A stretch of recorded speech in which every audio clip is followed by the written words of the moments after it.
Dr Hélène Castel, qui est directrice de recherche au sein de l'unité INSERM 1245,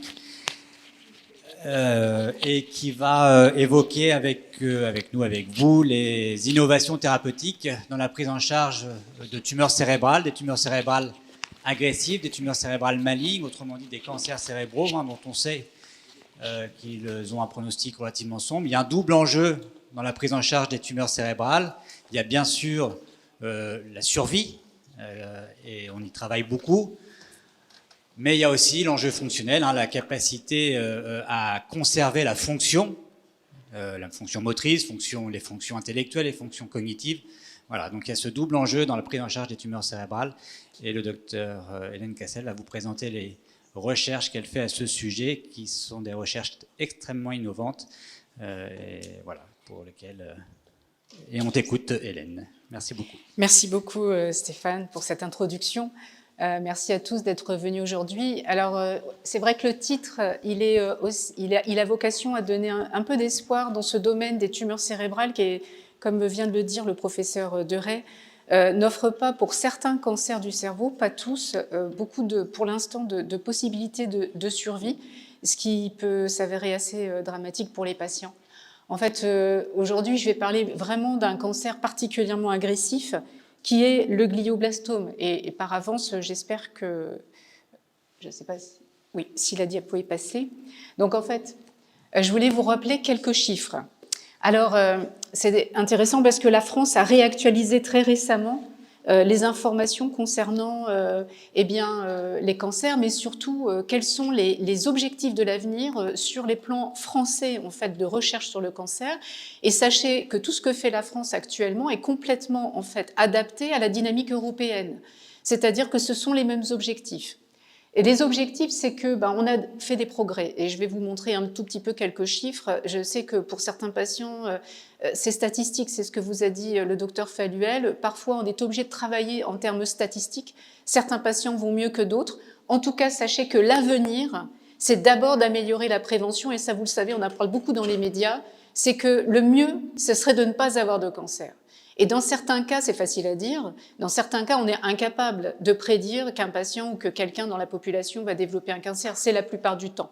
Par contre, maintenant, on sait qu'on est soumis à des facteurs environnementaux, eh bien, on essaie d'identifier en fait des facteurs inducteurs de cancer ou des aspects génétiques, donc la prévention joue un rôle majeur. Mais actuellement, et c'est ce qui nous occupe beaucoup ici à Rouen aussi, et avec le service de neurochirurgie notamment, c'est de limiter les séquelles et améliorer la qualité de vie, c'est de traiter, mais de tenir compte en fait de l'état de santé du patient, parce qu'un patient qui va bien, c'est un patient qui se soigne mieux et c'est un patient qui survit mieux. Et ça, il y a des courbes statistiques qui le démontrent à l'échelle mondiale. Et puis, vraiment, les objectifs maintenant pour l'avenir, c'est qu'on a beaucoup travaillé sur les cancers, on va dire, je ne vais pas dire de bons pronostics parce que ce serait une offense que de dire ça aux patients, mais des cancers de meilleurs pronostics.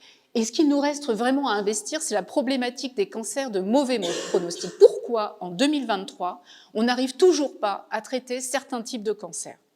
Et ça, il faut quand même accepter de se le dire. Il y a beaucoup eu de progrès. Alors ça, ce sont les chiffres de l'Institut national du cancer sur les cancers en France. Je crois que je n'arriverai pas à faire marcher le laser, donc je vais peut-être abandonner. Si vous regardez la colonne de gauche, c'est juste parce que je ne sais pas m'en occuper, David. Si vous regardez la colonne de gauche, ce que vous voyez, c'est qu'il y a des cancers, heureusement, qu'on arrive à traiter au maximum, à soigner. Et ce que vous voyez, les points qu'on vous annonce, plus 21, plus 11, plus 9, ce sont les améliorations. Donc, c'est dire à quel point la recherche avance, la recherche progresse. Merci beaucoup. Et en fait, ce que vous regardez à droite, ce sont les cancers de mauvais pronostic. Et les pourcentages que vous voyez dans les ronds, ce sont des pourcentages de survie. Ça fait un peu peur, voyez. Et effectivement, ces pourcentages de survie pour le cancer du pancréas, toute la population sait que c'est un cancer particulièrement agressif.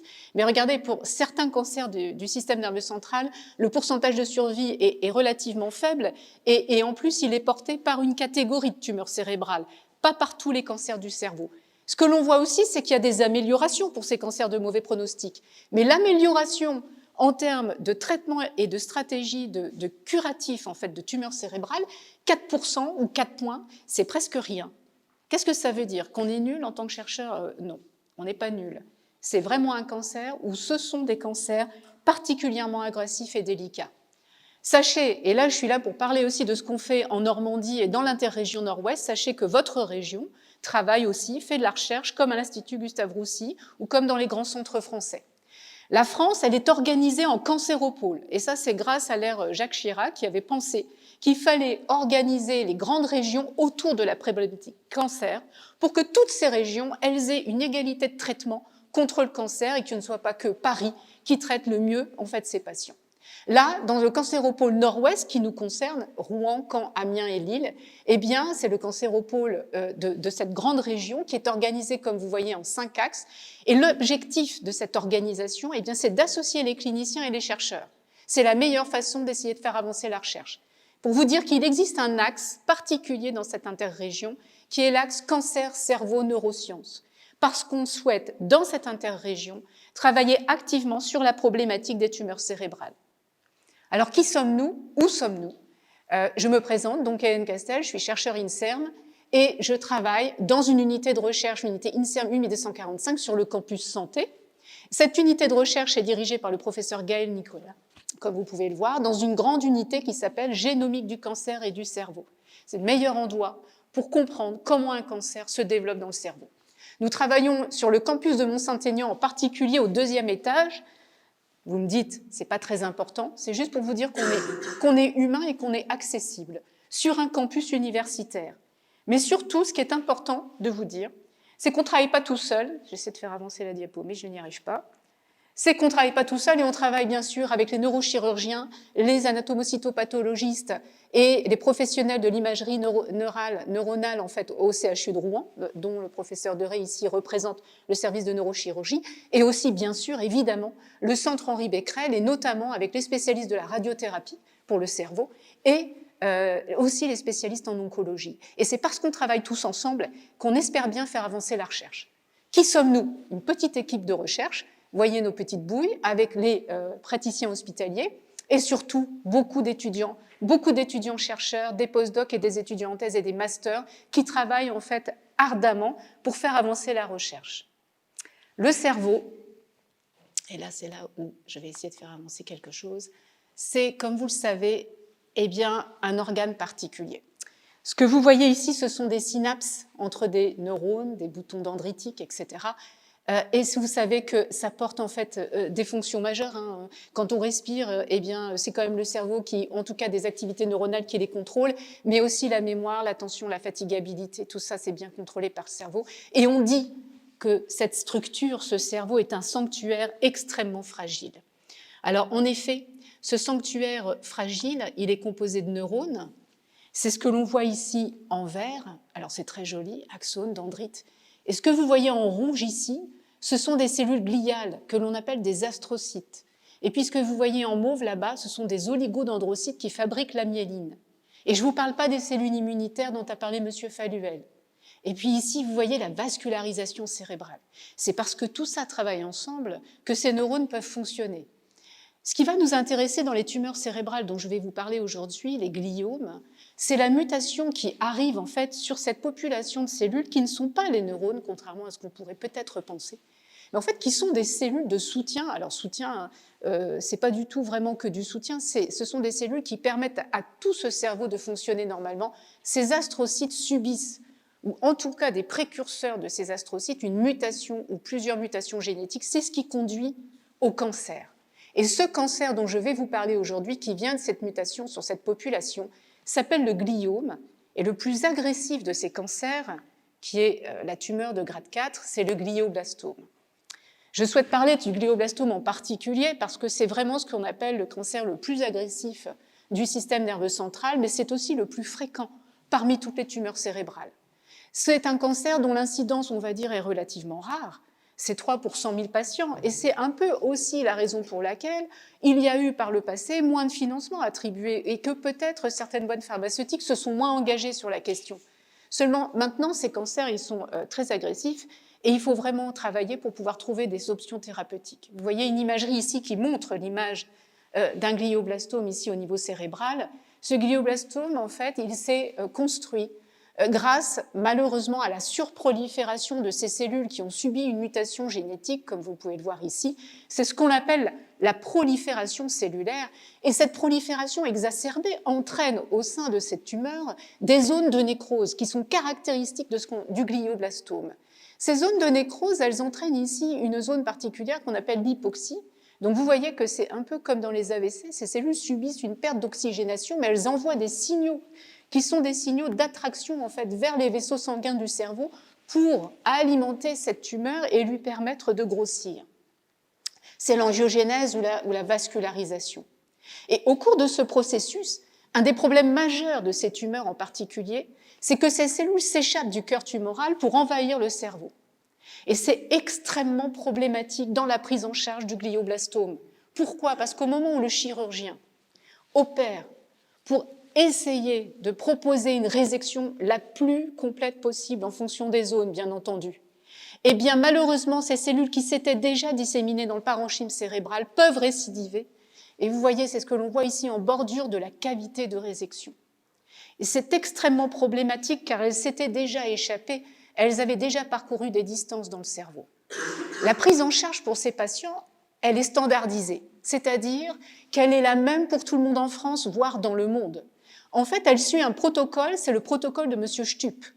Peut-être certains d'entre vous ont entendu parler de ce fameux protocole. Il a démontré qu'une radiothérapie combinée à une chimiothérapie chez ces patients, suivie d'une chimiothérapie adjuvante, eh bien, entraînait une amélioration de la survie des patients.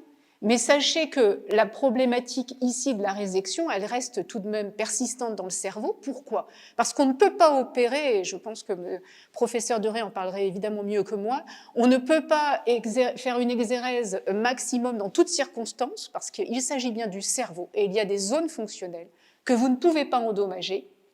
Et puis, eh bien, il y a un problème aussi qui est lié, vous allez voir, je vais vous en parler, à l'accessibilité des médicaments dans le cerveau. Regardez ces courbes de survie malgré ce protocole assez lourd. Radiochimiothérapie, regardez. Quand on combine radiochimiothérapie, c'est une courbe de survie pour les patients. Et cette courbe de survie, c'est une médiane, c'est une statistique. Attention, il y a des patients qui survivent plus longtemps. Mais c'est jusqu'à 17 mois de survie en moyenne. Certains patients, regardez, survivent malgré tout. Vous le comprenez, on est en 2023, il y a un besoin urgent de trouver de nouvelles thérapeutiques. Le but du jeu aussi, c'est d'améliorer la qualité de vie. J'avoue que je ne vais pas en parler extrêmement beaucoup aujourd'hui, mais c'est aussi quelque chose qui nous tient à cœur parce que le cerveau, c'est un sanctuaire. Augmenter les doses de chimiothérapie, par exemple, ce serait altérer la qualité de vie du patient et l'abîmer, en fait. Je voulais vous rappeler un mot de professeur Virchow, Rudolf Virchow. Eh bien, c'est un Allemand qui a ici œuvré dans les années 1800-1900. Et en fait, c'est un pathologiste. Et j'ai repéré des mots qu'il a pu publier parce que c'est quelqu'un qui a compris ce qu'était l'astrocyte et la cellule gliale, et c'est lui qui a donné la définition de gliome. Et à l'époque, il était tellement perplexe devant ces cellules neurogliales, il les appelait comme ça, tumorales, qu'il avait dit qu'en fait, personne ne peut dire, même sous la torture, ce que c'est vraiment une tumeur. Il était extrêmement perplexe. Pourquoi ? Parce que ces tumeurs, elles étaient extrêmement agressives déjà, il s'en rendait compte, et surtout, il ne comprenait pas leur mode de fonctionnement.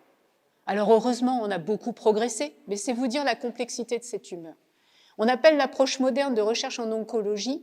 Eh bien, cette approche moderne de la recherche en oncologie, comme dans tous les cancers, c'est de donner des définitions moléculaires aux tumeurs. Pour donner des définitions moléculaires aux tumeurs, on fait des analyses génétiques pour comprendre exactement la mutation. C'est très important, regardez, on a beaucoup travaillé, pas moi personnellement, mais en tout cas les experts ont beaucoup travaillé dans le monde pour donner des classifications sur le plan international, et la recherche française est actuellement tout à fait au top dans toutes ces études de classification. Elle aide à comprendre ce qu'est une tumeur, et ce qu'est une tumeur gliale et un glioblastome. C'est un petit exemple simplifié d'un schéma thérapeutique. Lorsqu'on peut réaliser la classification moléculaire, on est capable de dire ici qu'il s'agit d'un glioblastome. Ici, il s'agit d'un gliome de bas grade. Ce glioblastome, regardez, il ne porte pas, malheureusement, j'ai envie de dire, une mutation qui est sur ce gène, mais il présente d'autres types de mutations et des méthylations du génome. Et c'est grâce à cette classification qu'on propose aux patients la meilleure thérapeutique. Pourquoi? Parce que l'objectif, c'est de ne pas en donner trop pour ne pas abîmer le système nerveux central. Car la radiothérapie peut induire des radionécroses et de grosses difficultés pour le patient. Et vous voyez, les cliniciens, les praticiens sont en permanence dans le choix thérapeutique pour ne pas abîmer le patient, mais quand même traiter la tumeur. Malheureusement, quand cette tumeur récidive, quelles sont les options thérapeutiques? Eh bien, actuellement, on ne sait pas beaucoup traiter le glioblastome à la récidive, parce que la recherche a besoin d'avancer encore. Mais en tout cas, on peut proposer actuellement ce qu'on appelle l'Avastin, qui est un anti-angiogénique. Cet anti-angiogénique, c'est un anticorps, regardez, que l'on voit ici, que l'on peut donc administrer par voie intraveineuse au patient et qui va bloquer une molécule qui s'appelle le VEGF. Cette molécule, elle est libérée classiquement par la tumeur pour attirer les vaisseaux sanguins, si vous vous souvenez du schéma. Pour bloquer ces vaisseaux sanguins qui vont jusqu'à la tumeur, on va donc utiliser cet anticorps. C'est assez efficace pour maintenir la qualité de vie du patient et pour vraiment lui permettre un allongement, on va dire, de sa qualité de vie sans progression de la maladie. Mais malheureusement, il faut reconnaître qu'actuellement, on a peu de propositions thérapeutiques curatives. Quand je dis peu, je dis presque pas. Pourquoi? Eh bien, on essaye au moins de savoir pourquoi on échoue à ce point en termes de recherche. Pourquoi les traitements conventionnels que quelqu'un d'autre qui a un cancer du sein par exemple, pourrait utiliser et être soigné, pourquoi ces traitements ne marchent pas? C'est très étonnant. Parce que ces cellules tumorales de gliome, de glioblastome dans le cerveau, elles se divisent. Donc normalement, les chimiothérapies devraient fonctionner. D'accord? Et aussi, ces tumeurs sont vascularisées comme d'autres cancers, et l'Avastin marche très bien dans d'autres cancers, il marche moins bien dans le glioblastome. Pourquoi? On commence à savoir pourquoi. Vous allez me dire, c'est le début de quelque chose. On sait que, notamment, il y a un gros problème de barrière, c'est-à-dire, je vous ai dit que le cerveau est un sanctuaire, et il y a une grande difficulté à pénétrer, vous voyez, c'est là, l'intérieur d'un vaisseau. Et en fait, les molécules sont bloquées par des cellules qui enrobent en fait ces vaisseaux au niveau cérébral. Et il y a un très mauvais acheminement des chimiothérapies, des anticorps, de toutes les thérapies ciblées qui peuvent être proposées dans les autres cancers pour pénétrer dans le cerveau.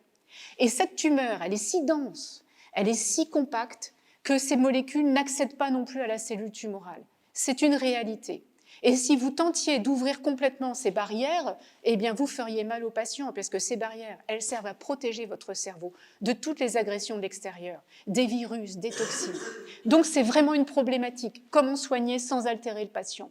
Surtout, le problème que je vous ai cité et pour lesquels on n'a pas trouvé encore de solution, c'est la migration, en fait, des cellules de glioblastome le long des vaisseaux sanguins. Et là, du coup, vous vous souvenez de la présentation de M. Falluel, c'est un résidu neurodéveloppemental. Elle réutilise les mêmes caractéristiques.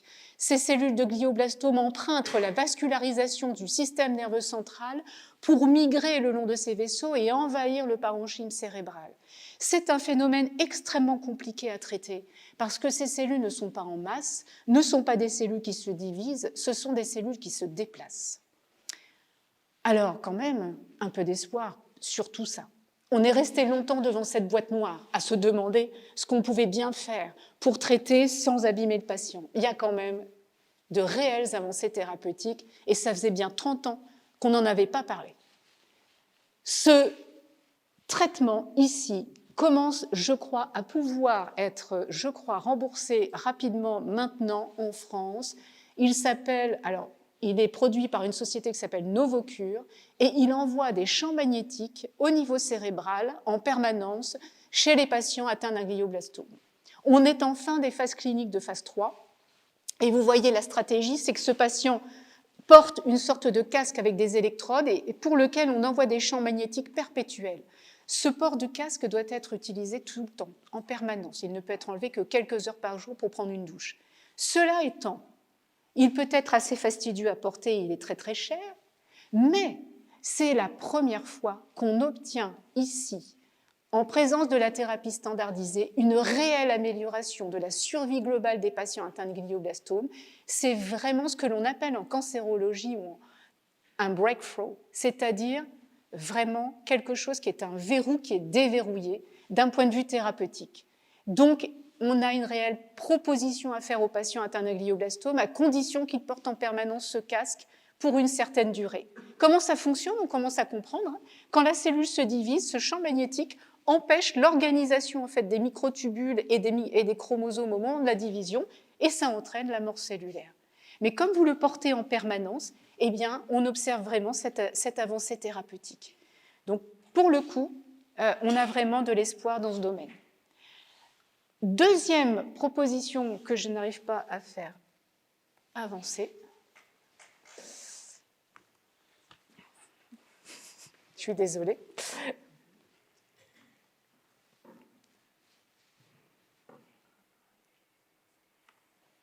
Merci David, c'est gentil. C'est l'ultrasonographie.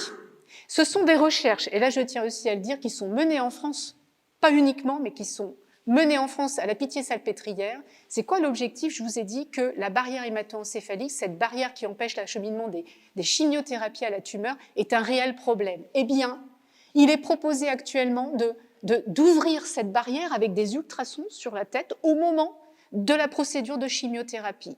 Et ce travail est réalisé à la Pitié-Salpêtrière et les premiers résultats sont tout à fait satisfaisants. Et je tiens à vous dire que notamment dans le grand congrès mondial du cancer, cette stratégie thérapeutique portée par un groupe donc, de chercheurs français et de cliniciens français, notamment de la Pitié-Salpêtrière, vient d'être proposée en présentation orale, ce qui est un grand honneur et ce qui suggère aussi qu'on va bientôt pouvoir probablement proposer aux patients atteints de glioblastome cette thérapie avec ouverture de la barrière au moment où on envoie la chimiothérapie. Donc, on peut vraiment espérer avoir des avancées dans ce domaine. Troisième type de thérapie dont vous avez peut-être entendu parler, c'est l'immunothérapie. On en parle beaucoup dans les médias. Il est tout à fait vrai que les immunothérapies vont nous ouvrir probablement des perspectives majeures dans le traitement du glioblastome. Mais actuellement, on a encore un problème. Pourquoi? Regardez, c'est un gliome, c'est un glioblastome dans le cerveau. En réalité, les cellules tumorales, elles sont ici en orange et elles sont en contact permanent en fait, de neurones, d'astrocytes, vous vous souvenez, je vous ai parlé d'astrocytes, mais aussi de cellules immunitaires. Alors on pourrait dire chouette, parce que les cellules immunitaires, c'est celles qui peuvent attaquer le cancer. Sauf que ces cellules immunitaires, malheureusement, dans une tumeur, elles sont bloquées. C'est pour ça que ça ne marche pas. Votre système immunitaire ne les attaque pas. Pourquoi? Parce qu'il y a ce qu'on appelle des petits verrous immunitaires. Vous avez ces cellules immunitaires connectées avec la cellule tumorale pour bloquer cette cellule immunitaire. C'est encore une stratégie tumorale. Mais maintenant, on a développé ce qu'on appelle des anticorps, donc c'est ce qu'on voit ici, ces petites bulles, qui empêchent ce verrou de se verrouiller. C'est un cadenas que vous ouvrez. Eh bien, ce cadenas que vous ouvrez, il est efficace dans les mélanomes, dans les cancers du poumon. Vraiment, c'est une avancée thérapeutique majeure. Pourquoi ça ne marche pas encore bien dans le cancer cérébral, dans le glioblastome? Eh bien, ces anticorps, ce sont des grosses molécules. Et je vous ai dit qu'il y a encore cette barrière hémato-encéphalique, cette barrière sans cerveau, qui empêche ces anticorps de pénétrer. C'est un premier problème. Mais ce n'est pas le seul. Parce que vous pourriez me dire, utilisez les ultrasons pour ouvrir. L'autre problème, c'est que dans votre glioblastome, vous avez des cellules ici myéloïdes, d'autres cellules immunitaires, dont l'activité majeure est d'inhiber l'activité du système immunitaire, ces cellules vertes ici. Il y a donc un double problème dans le glioblastome. Il y a cette barrière et il y a ces cellules ici qui inhibent l'activité des cellules immunitaires et vous aurez beau mettre vos anticorps, eh bien ces cellules seront toujours là pour empêcher ces cellules vertes ici d'attaquer votre cancer. Donc on se rend compte que le glioblastome est encore plus compliqué qu'un certain nombre de cancers que l'on traite actuellement. Enfin, puisqu'on ne peut pas passer la barrière, puisque le système immunitaire ne marche pas, est-ce qu'on peut attaquer les cellules de glioblastome de l'intérieur? Peut-on utiliser la cavité de résection que le chirurgien finalement laisse ouverte, vide, au moment de la résection tumorale pour traiter le glioblastome? Eh bien oui, on peut essayer. Et sachez que c'est à Lille, dans un projet avec un protocole de phase 1 Indigo qui progresse, je pense, assez bien, eh bien que des chercheurs ont mis en place une thérapie photodynamique. Alors ces thérapies existent aussi dans le monde. Et c'est quoi l'idée? C'est quoi la stratégie? L'idée, c'est qu'on peut mettre ce qu'on appelle un photosensibilisateur. Ce sont des molécules capables de rentrer dans les cellules tumorales. On a trouvé déjà ça, ces molécules existent, elles ne vont pas aller dans vos neurones, elles ne vont pas aller dans vos vaisseaux sanguins, elles vont aller juste dans les cellules tumorales. Elles ne vont pas par elles-mêmes entraîner la mort des cellules tumorales, mais elles vont sensibiliser ces cellules lorsque vous allez administrer de la lumière. Et la lumière ne va pas être toxique pour vos cellules parce que vous l'administrez de l'intérieur dans la cavité de résection. Et en fait, cet essai, regardez, il est à Lille. C'est pour vous dire que vous êtes quand même en région et pourtant que des thérapies de ce type innovantes, pour l'instant, montrent vraiment beaucoup d'espoir. Il y a de l'apoptose des cellules tumorales, on note vraiment des améliorations et surtout un intérêt. Vous allez voir par rapport à ce que je vous ai dit ici, c'est que cette mort cellulaire entraînée par la lumière entraîne ce qu'on appelle une immunoréactivité, c'est-à-dire que ça énerve un tout petit peu ces cellules immunitaires ici vertes qui se mettent à attaquer le glioblastome. Et donc, ça devient vraiment extrêmement prometteur pour l'avenir. Peut-être en utilisation seule, peut-être en combinaison. Et moi, je voudrais vous parler de ce qu'on fait ici à Rouen. On s'est dit qu'en effet, la cavité de résection était effectivement un objet d'acheminement de thérapie direct sur les cellules tumorales pour éviter la problématique de l'accès. Vous vous souvenez de ces cellules tumorales qui migrent le long des vaisseaux sanguins? C'est un vrai problème. Ces cellules tumorales sont attirées par des petites molécules dans votre cerveau. Ce sont des molécules qui vous appartiennent, qui servent au fonctionnement de votre cerveau. Et je les appelle ici des attracteurs. Et en fait, ces cellules tumorales sont attirées dans le cerveau. Et c'est pour ça qu'elles migrent le long des vaisseaux sanguins. Nous voulons proposer, et on entame beaucoup de recherches dans ce domaine, un travail qui correspond à quelque chose qui est lié au conte de Hamelin. Je ne sais pas si vous connaissez ce conte, mais c'est l'histoire des rats qui envahissent une ville au Moyen-Âge, et impossible de se débarrasser des rats en les attaquant de l'intérieur, et on fait venir ce joueur de flûte pour qu'il traverse la ville, mais qu'il ressorte de la ville tout en jouant la flûte, et qu'il emmène derrière lui en fait tous les rats en dehors de la ville. Donc notre stratégie, c'est de proposer, grâce à des collaborations avec des chimistes de Rouen, qu'après la résection, et c'est le travail des neurochirurgiens, on puisse remplir cette cavité de résection par un hydrogel biocompatible qui correspond à la matrice du milieu extracellulaire, rempli de cet attracteur qui était dans le cerveau mais que nous on utilise dans la cavité, qui permettrait d'attirer les cellules tumorales non plus vers le cerveau mais vers cette cavité pour créer un piège tumoral. Et dans ce piège tumoral, vous pouvez mettre des chimiothérapies qui vont attaquer directement ces cellules au moment de cette attraction. Pour vous démontrer que ceci est possible chez un patient, eh bien, il faut faire une recherche en laboratoire. Cette recherche en laboratoire, elle passe dans un premier temps par ce que l'on appelle des études in vitro. Comment pouvons-nous créer ce piège tumoral, parce qu'on l'appelle comme ça, et comment pouvons-vous montrer que ça peut marcher? On utilise en culture cellulaire en fait des petits systèmes dans lesquels on cultive tous ces petits points verts que vous voyez, ce sont des cellules tumorales. On les cultive dans des boîtes de pétri, mais surtout, je voulais vous montrer qu'on est capable de voir qu'elles se déplacent et qu'elles migrent, excusez-moi, en fonction, ouais, je m'en doutais, donc on ne va pas voir qu'elles migrent en fait, en fonction de cet attracteur. Ça marche. Ce que vous pouvez voir ici, ce sont des cellules de glioblastome de patients, mis en culture. Regardez, une là, une là, une là, regardez. On dirait des animaux, on dirait des bactéries. Elles se déplacent, regardez, et elles vont en direction de cet attracteur. Elles ont des stratégies. Elles mettent en avant une partie de leur cytoplasme et elles sont totalement orientées dans cette direction. C'est comme ça que ça se passe, l'invasion dans le parenchyme cérébral. Et donc, on va essayer de mimer ce mécanisme et d'essayer de le reproduire in vitro en utilisant notre attracteur. Ici, au centre, on met l'hydrogel. En périphérie, on dépose les cellules tumorales dans l'hydrogel. Et puis, dans cet hydrogel, eh bien, qu'est-ce qu'on a mis? On a mis notre attracteur. Et puis, on a aussi mis l'attracteur avec la chimiothérapie. Et au bout de 4 jours, on essaie de voir si nos cellules ont pénétré au centre en direction de notre attracteur. Et c'est ce que vous pouvez voir ici. On a bien ici des cellules qui ont déjà progressé dans cet hydrogène et on voit qu'en présence de l'attracteur, j'espère que vous serez d'accord avec moi, on a vraiment une augmentation ici significative de l'invasion dans l'hydrogène entraînée par cet attracteur. Et quand on met une chimiothérapie, vous voyez qu'on n'a plus beaucoup de cellules tumorales, donc dans les boîtes de pétri, la chimiothérapie, ça marche bien, mais je vous ai dit qu'in vivo, chez le patient, c'est beaucoup plus compliqué. Mais on a pu démontrer ici que quand on mettait les deux ensemble, eh bien, on avait le temps ici d'attirer les cellules dans le piège, parce que quand elles se divisent, quand elles migrent, elles ne se divisent pas. Donc elles ne sont pas touchées par la chimiothérapie. Donc elles pénètrent d'abord dans l'hydrogel, puis sont tuées, regardez, elles meurent, on ne les voit plus, par la chimiothérapie que vous avez ajoutée dans cet hydrogel. Donc on a démontré in vitro qu'il était possible de créer ce piège. Alors on passe à l'étape in vivo, et dans ce cas, le modèle animal est essentiel.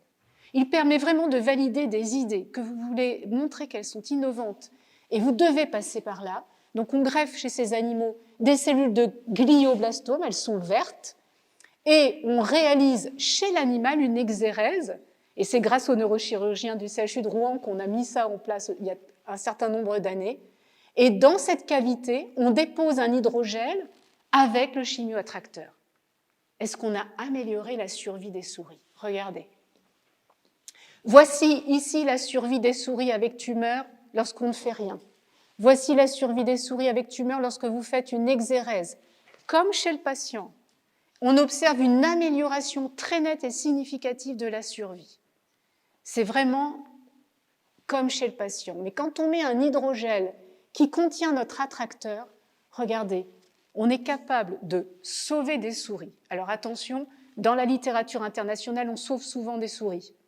Mais quand même, on a quand même démontré qu'on permettait à des souris de ne pas développer de glioblastome après exérèse.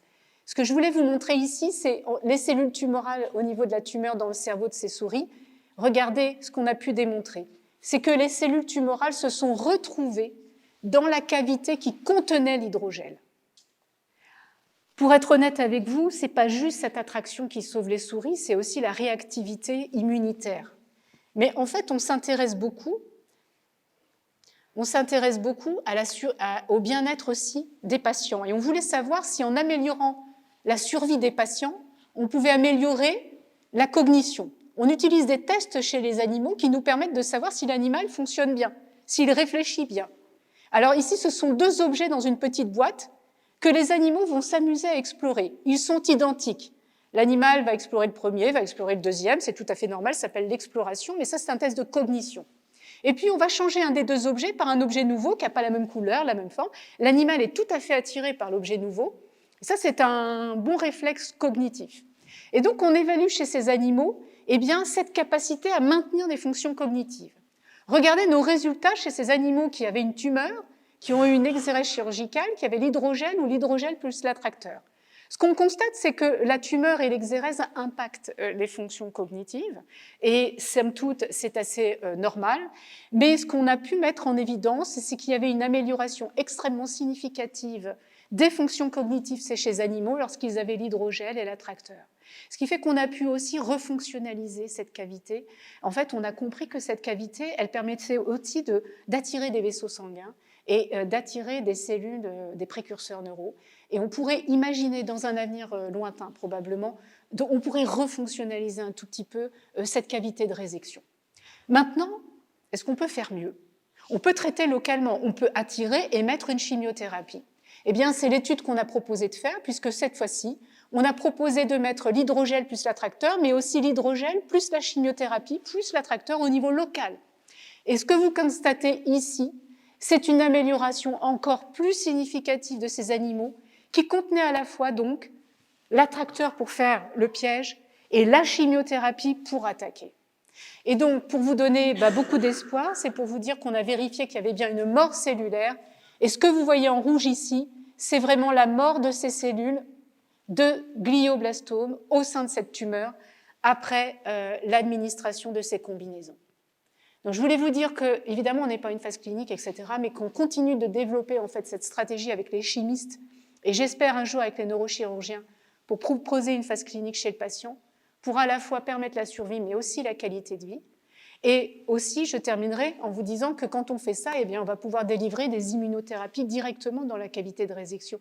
Et on va pouvoir vraiment en fait, proposer ces immunothérapies aux patients atteints de glioblastome. Et donc, c'est grâce à tout ce travail en fait, d'un étudiant en thèse, ici Emmanuel Laillé de Montulé, d'un postdoc, Martin, mais aussi, je souhaitais le souligner, d'Anissa Nassi, qui est neurochirurgienne interne au CHU de Rouen, sous la co-responsabilité de Stéphane Marais et de moi-même, eh bien, chirurgienne de l'avenir en 2023, grâce à ce projet, je tiens à vous dire que Rouen peut être quand même fier de ce qu'il essaye de faire, et je remercie toute la communauté, je remercie mon équipe, je remercie des financeurs remarquables qui sont des associations de patients, et bien pour le soutien qu'ils nous apportent dans tous ces projets. Merci.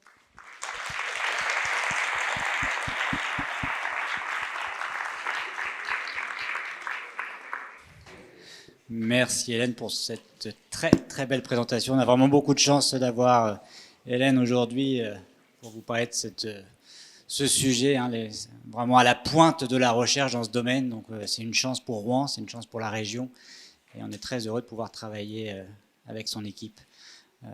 Et vous avez compris que c'est de la recherche translationnelle, hein, donc on va de l'animal à l'homme, et on n'y est pas encore, mais on espère dans les années, On aimerait bien.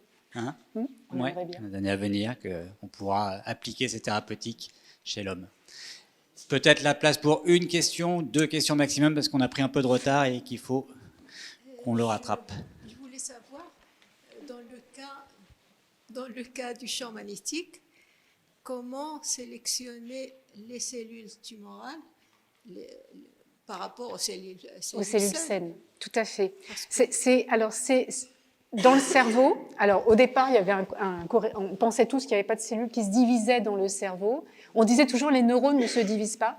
Alors, les neurones ne se divisent pas, mais les précurseurs neuraux se divisent. Mais il y a finalement très peu de cellules qui se divisent activement dans le cerveau.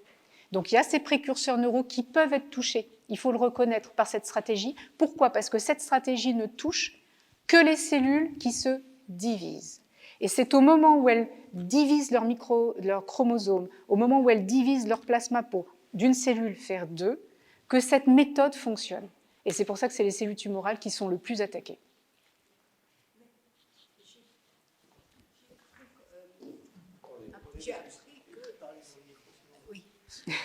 J'ai appris que quand on a un problème de neurones, par exemple, ça se régénère. Contrairement à ce qu'on se croyait. Alors, ça dépend, on va dire, de la problématique, c'est-à-dire qu'on n'arrive pas à régénérer, par exemple, quand vous avez vraiment un AVC, vraiment des zones majeures qui sont touchées, c'est compliqué. En revanche, on a quand même une alimentation permanente, on a un pool régénératif permanent au niveau de l'hippocampe. Oui. Plus on vieillit, moins il est actif, mais on peut le stimuler en faisant du sport, en ayant des interactions sociales, en faisant de l'activité physique.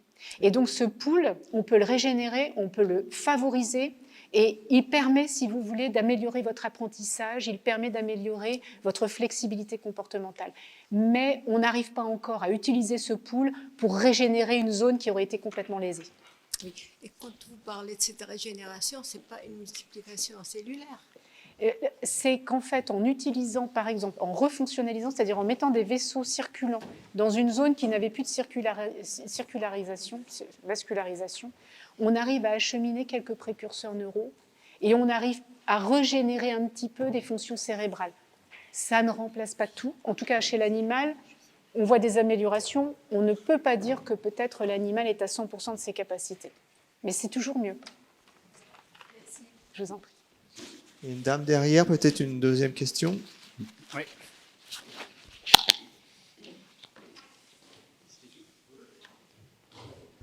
Oui, bonjour. J'ai une question complètement peut-être bizarre, même pour des raisons éthiques. C'est-à-dire, je creux comprendre que finalement, ce type de cancer, il reste dans le cerveau, dans la tête. Il ne disperse pas sur tout l'organisme. Est-ce que dans ce cas-là, la transplantation de tête peut sauver le patient ? Alors, il y a des organes qu'on ne peut pas transplanter ou remplacer. Et le cerveau fait partie des organes qu'on ne peut absolument pas remplacer. Il vous permet d'être ce que vous êtes et surtout, il est tellement connecté au reste du corps qu'on ne peut pas le dissocier. Des chercheurs italiens ont essayé de faire ça chez des singes qui n'ont pas survécu très très longtemps. Non, pour l'instant, il n'y a effectivement aucune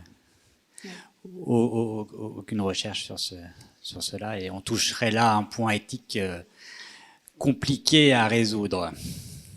Déjà, chirurgie de la face. Déjà, oui, quand vous essayez de la chirurgie de la face, est déjà complexe, mais la chirurgie. Non, je crois que c'est pas. Aujourd'hui, on s'intéresse plutôt à ce type de travaux qui sont extrêmement prometteurs et qu'on espère voir arriver dans notre arsenal thérapeutique pour traiter nos patients.